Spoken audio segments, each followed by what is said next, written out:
Hi, and welcome to Take 10. This week, Jackie and I are going to talk about rebooting your business, and we hope to turn this into a Take 10 series for each of you, pulling out one marketing or business practice that we need to do as interior designers, and particularly soft designers, and focus on that so that you provide a worksheet for you so that you can delve in deeper into your business. We know that we're like you in the fact that it's not our most favorite thing to do. We know we have to do it, but it's so much more fun to be creative, right, Jackie? How are you? I'm great. I know. I'm very excited about this series because we, of course, love the creative arm of it, but we have to remember that it is a business. We're in this to make money, be profitable, and to grow. And so what we're trying to do is really give you some quick key exercises and information so that you can really take charge of your business.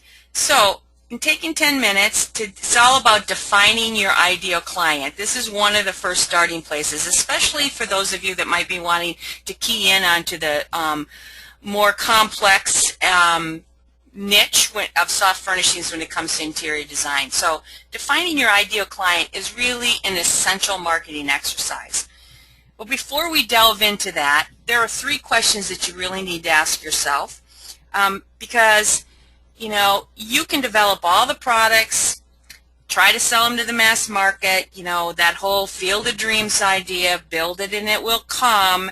Every business still has a brand, and for most of you that are on the call today, whether it's intentional or not, the brand is you.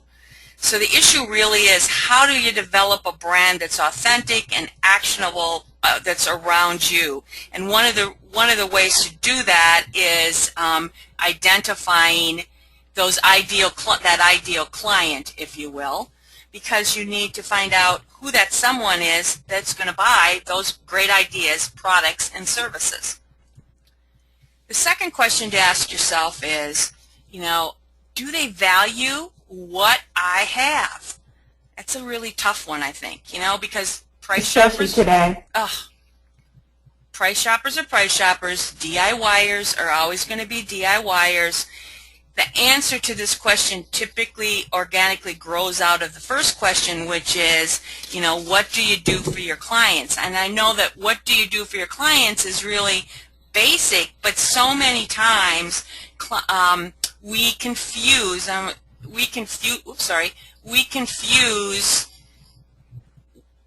the product with the offer, if you will, Jackie. So what I mean by that is, like, I sell custom window treatments.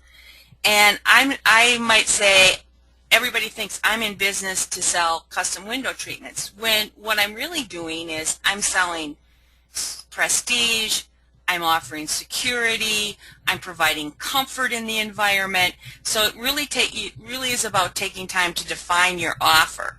The other key concept, I think, when you key in on the word want, is custom design, even more so than any other business, is all about want rather than need.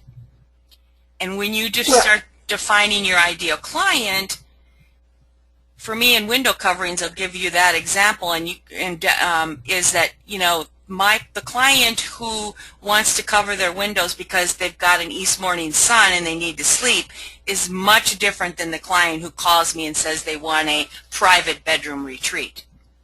Right, and I think a key to that question too is, do you understand what you have, what you're offering then? Exactly. I mean, it goes really to the core of, do you really understand what you're offering, what your specific, unique package is that you're giving to the client? So it takes a little bit of soul searching to answer these questions. Right.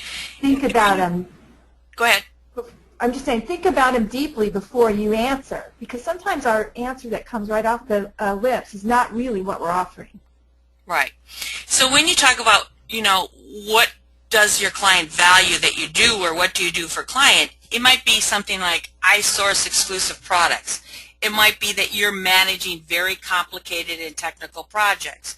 It might be that you're one of those that like to take that client personality, give them a personality test, and then evoke that personality through the environment, color, texture, soft goods, whatever it is that you created. So it really does come down to doing a SWOT, or a strength, weaknesses, opportunities, and threats analysis.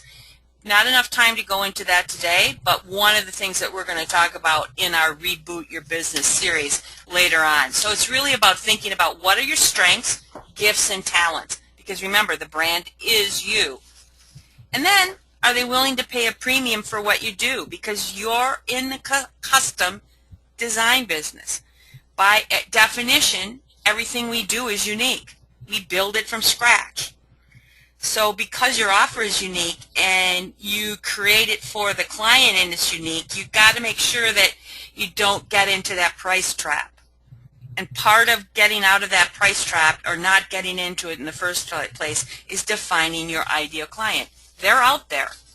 Don't spend the time and energy being bummed out about the fact that they went someplace else, or they priced it at Home Depot or whatever. Just figure out who that client is that's willing to pay for that premium.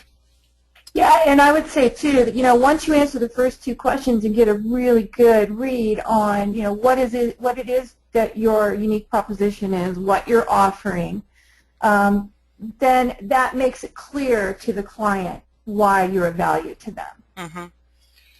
What's going to happen when you walk through this exercise is it's going to turn into probably the truest form of a niche marketing exercise, because we're assuming that most of you probably started your business because you wanted to do something you were passionate about.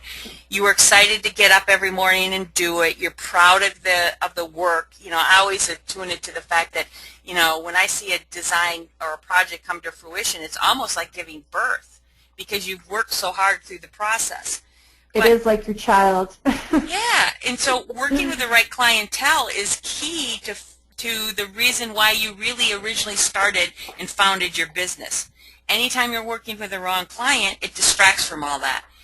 The other And I remember, go ahead. Yeah. Well, I just remember back in the day when, as an interior designer, people would ask us, well, what do you do? And the stock answer was, well, I do everything. I can do it all. I can do anything you need. Mm-hmm. Now that doesn't work today, because there's a lot of people that can do it all, and there's a lot they can do for themselves, the client can. Absolutely. So having a very well-defined niche really is the way to target your ideal customer. And part of the thing that's going to make it easier for you is when you give that niche or category, when you give your client, that box, if you will, or that niche or category, to put your products and services that you're offering into it, it's easier for them to get a handle on what you do, to remember it, to talk about you, all of those things. It just kind of starts to fall into place. So part of defining your ideal client is you're going to find that in the end, you've also defined what niche you have. Well, and then your client can describe to others exactly what you do, because it's so defined in their mind. Mm-hmm. Because you've done that work. Then when they say to somebody, well, why do you like your designer, they're going to be able to say exactly what it is that you have to offer that no one else does. Brand ambassadors. Exactly. So now when you start funneling down into defining it, it's all about, okay, part of the process is in defining your ideal client is how can you capture their business, what's their process, why do they go elsewhere, or why did they come to you in the first place? What's your value to them? Because the idea here is that everybody has a budget. Some just have bigger budgets than others. And most designers tell us all the time they want, to raise their business to the next level. They want to make more money. They want those clients with those bigger budgets. And it just comes down to defining who that client is. But essentially, bottom line, there are 3 reasons your clients come to you, and you need to sort of know that when you start talking about positioning and defining this client. Time. They basically just don't have the time. They don't have time to finish the house, to select the colors. They've got to go to Pilates and take the kids to basketball. So when they turn that project over to somebody else, the experience for them is liberating.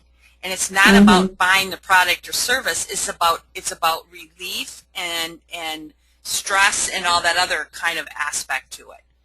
And the luxury that comes with freeing up time for them. Absolutely. That time now is a luxury commodity in our community. So what we're saying here is once you start defining that ideal client, what happens is you start giving out marketing messages about the luxury of time for buzzwords. You know, relieve the stress, whatever those words might be. That's what you're selling. Remember, it's not Exactly. about, it's not custom window treatments. It's not slip covers. It's not upholstery. It's you know, those other intangibles, if you will. And really, that's how other professionals sell their businesses. If I'm an accountant, I am giving you the luxury of turning over all of that stuff that you don't understand to me, and I'm going to do your tax return, and I'm going to do it properly and hopefully save you money at the same time. But it's more in the way of presenting those things. If time is a luxury, how can you sell that luxury to a client? Because that's what people want. Second thing is skill. They aren't comfortable. They know if it looks right or it doesn't look, or it looks wrong, but they don't have the skill level, and they need your guidance and your affirmation and your validation.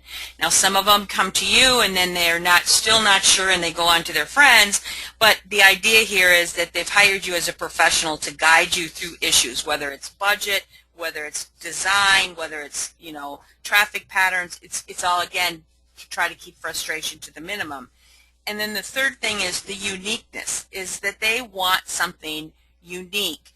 And this is definitely a consumer behavioral trend. I talked about it yesterday in another presentation I did.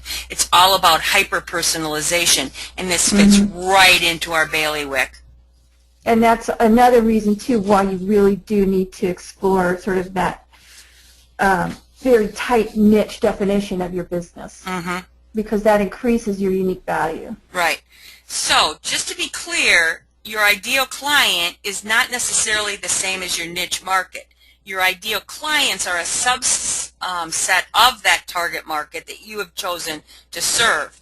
So it's sort of like a bit of the distinction between what is the definition of branding and marketing. So your target market is the area or service or the offer that you provide, and then your ideal clients are those that are energized by that offer and inspired by that offer. So your target market is demographics, your ideal client is a personality. Which brings us to the ideal client exercise that we actually have put together in a short ebook for you in worksheet form, and it will be available to all of you after today's broadcast on our website. So there are lots of different ways that you can approach this. Some of you will find it very instinctive and intuitive, meaning that you know who your clients are and the best projects, and you feel a certain way about it. You know how you feel when you engage in those products, so it's easy for you to work through this exercise. Typically, by the way, I have to say, to lighten the mood, because you know these terms are kind of scary, but you notice that this does look like a martini glass. I do like that. That's what I was going for. That was what I was going for. I like it. It's, you know, you're mixing your perfect business cocktail for yourself. So go ahead. I just had to. No, that's perfect. So basically, you want to talk about psychographics, technographics, personality, and demographics. If you haven't ever done an exercise like this before and clearly defining your ideal client, you need to talk about age, income, profession, all that stuff, which is your demographics. Psychographics are things like your likes and dislikes and your values. The personality traits are things like, what does she like about you? What is one thing your client would never do to you? You know, how does she act and carry on her business, if you will? Because that relationship is so intimate between client designer that it's important to understand personality attributes.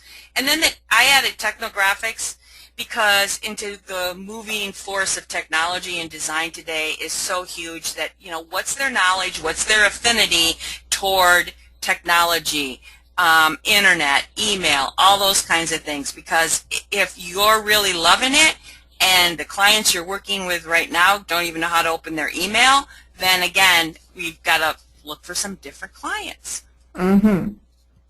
So to start the definition process, there's a couple of different approaches. I'm going to give you 3 or 4. So the first one is maybe you want to work on the who, what, when, and where. You know, who is that particular group that you get excited about working with?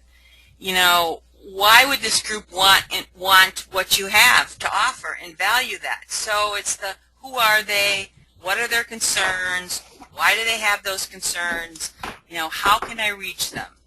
So it's asking yourself these kinds of questions. And again, these kinds of questions are all in your worksheet and drilled down for you. It's like, you know, who's naturally drawn to you in your work? You know, who do they look to for guidance when they're purchasing things? You know, they're telling you, do they gravitate toward a pottery barn? Are they a Target shopper? Are they an online shopper? All those kinds of things. What concerns can you reliably anticipate and be able to address with that clientele? And with who as well, let me just say that it's important that you're targeting a client that you understand. It's great for us all to want, you know, the 1% and the super uber clients, but is that a client that's a good fit for you? Do you understand their world? Do you understand what they need? So when you're targeting the who, right, make sure that it's a demographic or person's life that you can play in and that you understand, you know? And that goes to like whose language do you speak? Because sometimes we set unrealistic targets. Sometimes you have to work up to certain levels of design. So just be realistic. Yeah. Where are you the most credible? You know, what marketplace? You know, again, that kind of speaks to who it is. It's like, yeah, we all want to move our business to the next level, but we might not have that credibility again. You know, where do the people who need your work most often have the breakdowns? You know, why are they calling you? Did they go and that comes into a location as well. You know, do you live in a place where your target client is? You know, we've had famous designers recently relocating businesses to follow to follow that client. That is their client. Yep. So you have to make sure that, you know, the where your actual physical location can support your dreams of, you know, who you want as your ideal client. Good point. Then the what.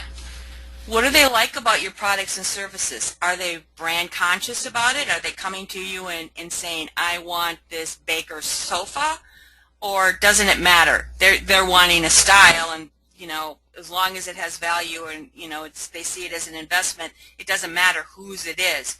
You know, what are those emotional aspects that impact their buying decisions? And, you know, what other related circumstances might play a part?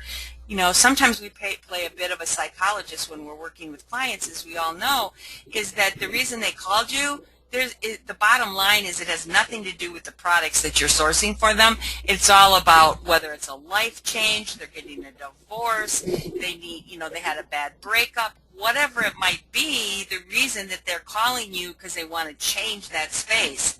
And you need to know that. Yeah, and again, this comes back to exploring your niche too. Exactly. It's like Cheryl. We have a good friend, Cheryl Dre, who's in the Atlanta area, and her niche, when she went through this exercise, really turned out to be designing for people in transition. So she is right now working with clients that are, you know, blending households, downsizing, involved in a divorce, maybe a widow, and it's really proved to be extremely successful for her, plus she loves doing it. Second approach is what I mentioned, that some of you maybe know who that client is and working with that client, so it's about making a list of traits or characteristics of your ideal client. Are they responsible? You know, are they risk takers? Are they genuine? Are they bright? Are they effective decision makers? Is that one thing you like about your client?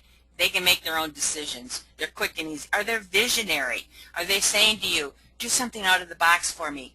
Are they collaborative? Do they need to be intimately involved in the process? And do you like that? The third approach is attributes. Where do they live? You know, what products and services do they buy? You know, asking those sets of questions. What do they read? What don't they read? Which really kind of comes down to, doing lifestyle pre-qualifies or lifestyle intake surveys to really, it's not about asking how many windows do you need to do or what room are we working on. It's really about finding out how they live. Well, and getting really in touch with the person too. So, you know, going back into your past, who are your clients? What type of clients are you attracting now? You know, what do they do for a living? Is there a commonality between all of your clients that you can exploit and turn into, you know, a benefit for yourself? Mm-hmm. And then the fourth one is attraction. It's like, what type of people are you currently attracting to your business? And again, for those of you that have been in business for a while, you're probably already able to make up a list of your favorite current or past clients and what they have in common, as Jackie said. And then what did you enjoy about the experience? That's always a good place to start, is go back and look at the clients you had for the last year, look at and make a list, and then also what were your favorite products, and you know what were the common threads. Which brings you and to also identify what are the clients that really did not click with you, and so it's almost as important to know what your worst client is as well as your ideal client when you're planning this, so that you can make sure you don't make those selections in the future. So there's lots of different ways to do it. This happens to be from Expert Marketing Coach, and I thought it was a nice little mind map and tells you what to do. And our worksheet for you is pretty similar. Basically, what you're going to do is set the stage, and you're going to ask yourself a couple of questions. Go back, as we said, go back over your past and current clients and look at it in a couple of different ways. First of all, maybe list 3 clients that you most effectively helped. Where did she say, where's the project that she said, oh my God, you have saved my life. This is amazing. This, you know, it's that whole reveal thing that you hear on HGTV. And then because that goes to what your client's pains and problems are. And then list the kinds of problems that you help solve so effectively. That'll fill in here. You know, what are those pains and problems? Then you're going to ask, who is she or he? First of all, you're going to talk demographics. That's age, sex, household income, family size, you know, number of employees if you're working in businesses, industries, geography, gender, all that kind of stuff comes into demographics. And you're going to go down here and do psychographics, and you're going to say, what do they value? You know, what do they think? What are their likes? What are their dislikes? What are those hot buttons that you can push? And in that is also that personality part of it, is like, how do they treat you? What's the best thing about that client? What would that client never do? You know, it might be something as simple as, you know, that your clientele never calls your cell phone. But that really does sort of help define your relationship and who that ideal client is. And then the technographics. And you put these all together, and what their dreams and pains and problems are, what their characteristics are, you meld those all together with the common threads, and you create that ideal client. So again, it's the worksheet that we have filled out for you is going to make it really easy peasy for you. So it might be, just to give you an example, we don't want to give you too many examples, because the thing is it's an exercise you have to do for your business model and your brand. But it might be homeowners in 5 zip codes with incomes over $150,000. They're married, both partners are working, they've owned their homes for over 5 years, they tend to be in executive positions, they've done research on product options and styles, they've never remodeled or redecorated before. I mean, maybe that, you know, here's the thing, is it new construction, is it remodeling, is your thing hand holding because they've never done it before? Do they have a deadlines? Are your favorite projects and your best projects and most money-making projects because you're working on deadline, you know, and events? And then they intend to stay in the house for another 5 years, or they're going to be moving. So maybe are you doing freshening and staging? So once you start pulling this together, the one thing that's sort of an aside that we want you to ask yourself is, you might know the demographics, You might even know the psychographics, but can you spot the language that your ideal client is using? You know, recently we talked to a couple of designers about ideal clients, and they kept saying, yeah, this is, just what I rattled off to you in the example. This is the number of kids in the family and the annual revenue, and the house is worth this, and I work in these zip codes. But that's not necessarily your ideal client. That's maybe your typical client. Right. There's got to be something that separates typical clients from ideal clients, the ones that you can help the most and the best. And what if that's something that distinguishes them is expressed in the way they speak to you, and you're not listening and picking up on that key sentence or phrase? So a marketing person recently said to me, every day people say to me, I need your help with, a marketing plan. I need your help with window treatments. I need your help picking out a sofa. I need your help telling me what color to paint my entryway. Again, that's your typical client, but maybe your ideal client is consistently saying to you, I really need to get serious about remodeling my bedroom. And I think sometimes we confuse typical with target. So your target client, you can establish that through your demographics, through income, through, location, all of the who's, what's, where's that we've discussed. And so that's who you're targeting. But not all of your targets are going to become ideal clients. So this is really talking about how are you going to identify those clients that are become super success stories for you, and then are going to become brand ambassadors for you and generate new referrals and new clients. Because honestly, not all of our clients are, and not all of them have 100% positive experiences. In my case, I'll admit to that. Me too. I'll admit to that. You can't make everyone happy, but if you can use these tips and tools to just stop only targeting, going to your target client and your typical client to reveal to you who's going to be that ideal client, I think you're going to be more successful. Right. So look for that key phrase. What is that key phrase that you're hearing that's making that differentiation point? And so working with your ideal client information, now you've got your ideal client profile put together from the worksheet that we're going to provide you, and we want you to compare it to your full current client list. And how does it compare? Is there a lot of stuff in common? Are there current clients who don't fit into your working ideal client profile? Well, then it's time to probably disengage from them. Often that's our most difficult step, because who wants to say no to work? And we've all weathered the recession, and so we're really not wanting to have to say no to work.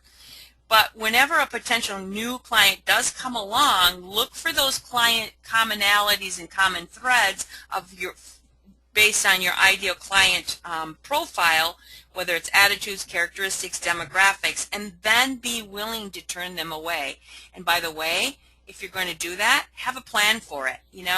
Give them options, 1 or 2 options, because again, you're going to look like that connector, and good karma comes back to you. Well, and they may come back and say, have a friend, well, I was looking for a designer, I really wanted to use her, but she explained to me why she wasn't the right person for me and found me the perfect person, but I think she might be the right person for you. Exactly. So now you've got your client profile, you need to put it to work. And here are 4 or 5 things to do to use your ideal client profile to really up the ante in your soft design business.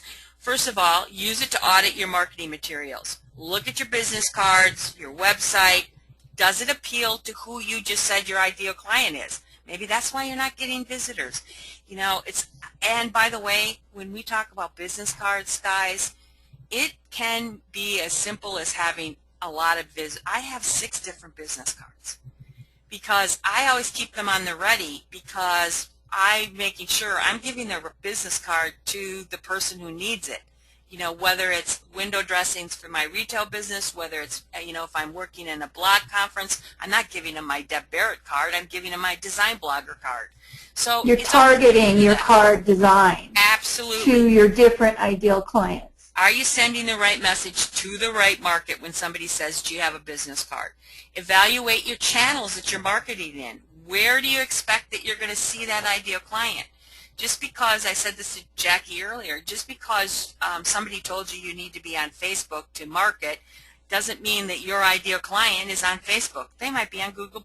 They might be on House. So Pinterest.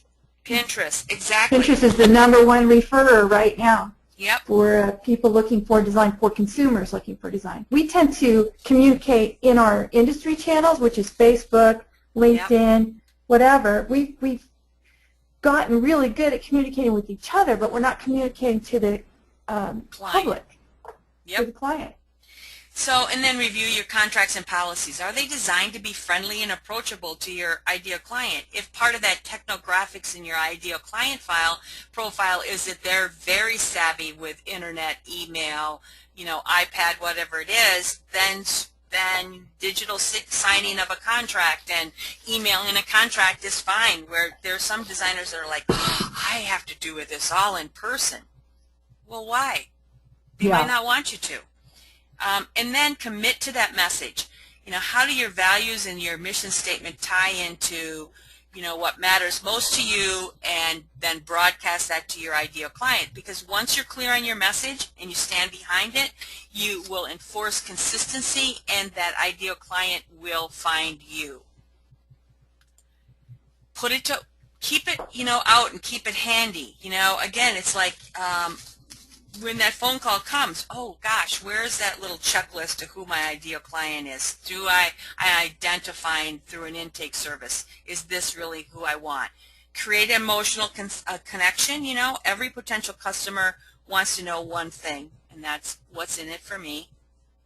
So to make sure that they're going to pull out their wallets and buy your products and your services, you need to connect them with it on an emotional level. And one way to do that is, now you know who your ideal client is, start looking at ads and television ads and commercials and marketing campaigns in a different way.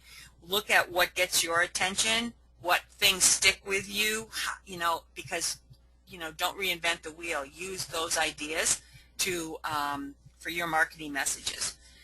And Jackie, you talk you know what we're talking about with know your product mix, because you think that, I know you find that that's really important. Well, I mean, I decided to sort of micro nicheify, it's not a word, but myself, because I was going in so many different directions. I thought I was going to explode, and I had a lot of different things going on, and I really had to back up and say, what is it that I am doing? What is going to appeal to the clients that I want? And, that actually led to me shutting down my whole design business and going in another direction and really hyper-focusing on what I wanted to achieve. So, you really need to have a plan for yourself, really choose what those niches are, do a lot of research in it, and also, know how, I would say with this one, with putting your profile to work, is how to communicate what your expectations are to a potential client, and ask them key questions that will identify whether or not they are your ideal client. And that goes to all of these points here. So it's not enough to just know what they are. You've got to figure out a way to communicate with them, to find out up front through questions or through just casual conversation, is this a potential candidate for my ideal client? It's about creating that part of it is about knowing your mix. Part of it's about creating a soft experience. I think Starbucks is a perfect example. It's not just about buying coffee at Starbucks. Yeah. It's about, the decor, the music, the fact that you can take your laptop there and you're in this atmosphere. Well, the key word is experience. They are creating an experience, and that's what your relationship with your design client needs to be now for them to come away with a positive take on your services. They want that luxury experience. Right. And last but not least, I think it's about having the courage to reinvent ourselves. Who do you really want to be? Maybe some of you created a business without, a mission. Maybe your mission statement and vision statement has changed because of the client in the landscape and in the design industry. So it's okay to reinvent yourself. Look at Martha Stewart. Yeah. And quite honestly, in our business, right now, we all have to. It's not a matter of, do I want to reinvent myself? Yeah. We are in an age of, tremendous change in our industry. Business models are failing, the tried and true business models that we've used. It's imperative that we reinvent ourselves now. Right. And I don't think it's optional anymore. Absolutely. And another way to put this to work is doing a sort of an annual ideal client checkup, because, your ideal client profile will most likely change as your business and the industry changes, and refocusing, as we just talked about. So be prepared to reevaluate your ideal client as you move forward in the next year or 18 months. And the way to do that is to ask these two questions. Okay, I've been working with my ideal client profile now for a year. What products and services generate the most revenue for me? And what about the most product? Because you might be surprised, you might be dismayed, you might be impressed. You might not know those answers without having to look at your books, but this is a great place to start a year from now after you've put together that client project. Yeah, and Deb and I were just chatting about how few designers really analyze their business and don't know what are their lead categories, what is making them money, how much are they selling of this item or that item. Mm-hmm. That's business 101, and a lot of us really don't do that. We get caught up in the day-to-day of getting our jobs done, and we don't do the real business analytics that we need to do. Right, exactly. So, we want to thank you again for coming to this week's Take 10. We'll be posting the PDF for you, and along with a link to the video in an email later today.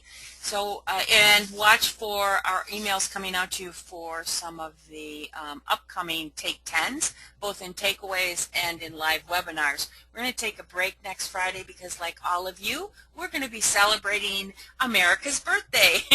Happy 4th of July. Yay! And for those of you that might be going to Atlanta Market, come and see Jackie and I. We're going to be at Deco Zone, and Jackie's going to be teaching how to build a private label collection in products, and I'm going to be doing a digital designer workshop. Any questions before we go that we can help you guys with? Oh, Anne, good question. So Anne's like, reinventing yourself. There's so much involved and so little time. Exactly. Baby steps, baby steps. Where do you start? Absolutely. You know what? That's a great, actually giving us some inspiration.